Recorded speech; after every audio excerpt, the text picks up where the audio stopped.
Leeds United fans have a lot of reasons to be excited right now. Sean Longstaff potentially coming in for £15 million is a pretty damn big signing that could be announced today or tomorrow at the Scum match. In addition to that, you've got the links to Anton Stack, which seem very, very promising. We've got a personal terms agreement with him, looking to agree with Hoffenheim to actually get that deal done. And the thing with Paixão, where it's looking like we are the only viable club for him to move to at the moment. But there are a couple of reasons that people are getting concerned, specifically surrounding the idea of sales in this window. So in this video, I'm going to sort of discuss through those, find out where people are landing, talk about what people's theories are, and ultimately explain things away. But before I do, quick reminder that the Leeds Creator Cup is on Sunday. You can get your you can get your tickets at the link down below, and in addition to that, for every subscriber that I've got full-time during that match, I'll give another 1p to Prostate Cancer UK. Prostate Cancer UK is a genuinely big problem in which like 1 in 8 men, I believe, off the top of my head, get prostate cancer at some point in their lives. It affects literally everybody, whether it's you or someone that you love.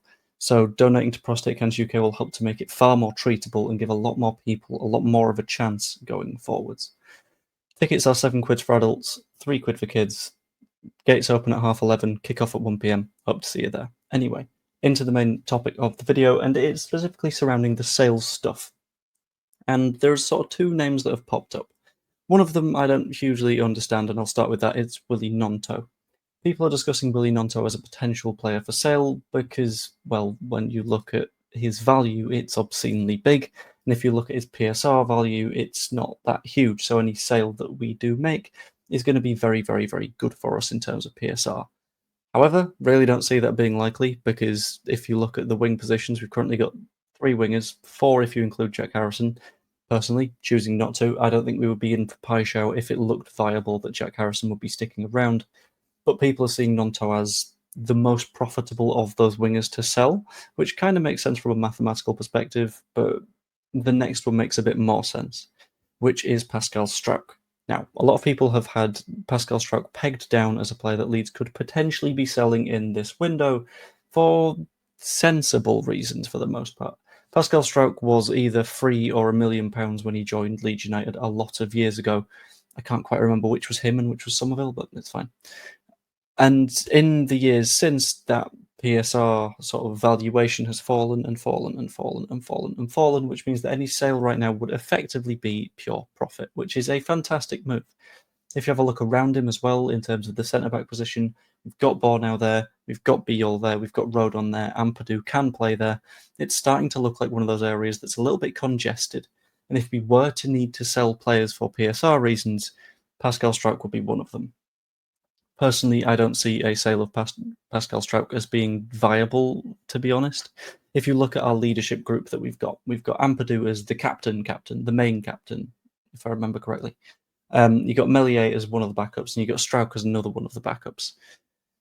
That doesn't hugely work in terms of we're looking at selling Meslier anyway, and then if you also sell Struijk, then that's the majority of the core of your squad from a leadership perspective gone in one window. I think that'd be really bad management, but you need to get into sort of the core of why people think that this is going to be an issue in the first place. Get to the core of why people think that we need to sell players, and that is PSR. Because every single transfer window from every single club in any country that has PSR, you will hear discussions that, well, we need to sell players to fit PSR and then we'll work from there. And a lot of people's assumption is that Leeds are in a very, very similar situation right now. And yeah, to be fair, we might be. We don't have the most up-to-date financial data. However, we do have a few hints from last season. So last season, the only player that didn't go on those PSR measurements for us was Archie Gray. The rest of the sales went down with the PSR stuff. So that is Kamara, that is Somerville, that is Christensen, that is Ruter. There's a hell of a lot of players that we got rid of. I say got rid of, sold on, because there's some of them we would have rather kept last season that will go on to last season's books. And a lot of people sort of immediately assume that we made a big loss last season. I don't think that was the case at all, to be completely honest with you. I think over the 3-year rolling period, we're probably looking okay at the minute. What that effectively means is that this season we are able to lose £35 million. which looks like it's not a lot, but if you take amortization into account, you assume an average contract length for a new transfer of 3 years or so, that's 105 million quid. And then you take any other further players that you do sell, which, let's be honest, is going to be Greenwood, Gelhardt, JB, probably Melier. There'll be someone else off the top of my head. We'll go Jack Harrison as well. If we assume that we are able to sell all of those players, again, pretty big assumption, but let's say that we are, then that opens up another £10 million onto it. But that's another £10 million that you can further amortize over an extended period, add the 3 years bit. And then, in essence, whilst people believe that if you spend £40 million in a season, you only get £5 million in a season, then you've got your £35 million of loss. Financially, yes. Regulation-wise, no. So it would depend on length of contracts, both in and out. It depend on payment structure, it depend on all that sort of stuff, which makes things a little bit more complicated. So when it comes to the question of will Leeds United need to sell in order to fund incomings this window, I don't believe so. A lot of people have said that maybe the 49ers don't have the money. The 49ers have the money. Let's be completely honest here. The 49ers would not be going through with such a massive stadium redevelopment plan if they didn't have the money.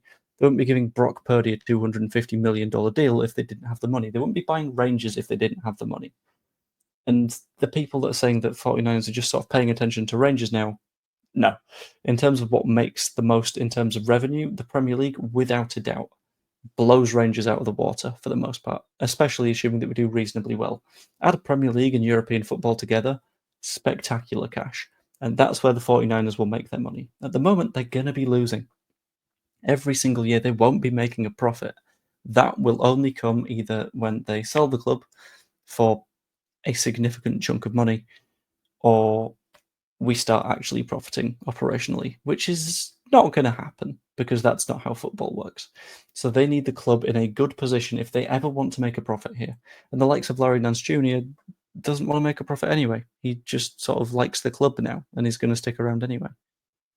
So I think sales would only be an issue if it was a cash flow problem. As far as I can tell, PSR isn't an issue. And if more people get stuff like Leeds kits, the club's going to make more money and we can sign more players. And you can buy this away kit using my link to Fanatics below. Ho, I managed to sneak the plug in there.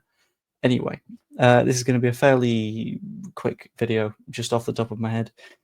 At 2:30 p.m.-ish today, I'll be doing another sort of fly-along stream as the squad go over to Stockholm. You guys seem to like those, so I'm going to do another one, which hopefully will go quite well. I'm looking forward to it. Saturday, I don't know what I'll be doing for the Manchester United match because I've got to do a lot of prep for the charity match. Travelling over to Leeds on Saturday, probably going to try and watch the Scum match, but I'm not 100% sure. And then I've got a lot of setup stuff to do. I'll try and get a video out on Sunday morning. Whether or not I am able to or not depends on what I'm able to do the night before, but it's fine. We'll find out. Anyway, hope you enjoyed. If you did, pop a like on the video. Subscribe if you're not yet. As I mentioned, 1p for every subscriber goes to Prostate Cancer UK, so thank you very much. You can even become a channel member if you like. It's $2.99 a month to be a channel member. You get videos like this one early. It's very, very nice and cool and fun. Hope you enjoyed, and I will see you later. No, in fact, important question, very important question. If you can, please name a song that you associate with Leeds United or you think would be good in the build-up to a football match, because I need about an hour and a half of those. Thank you. See you later.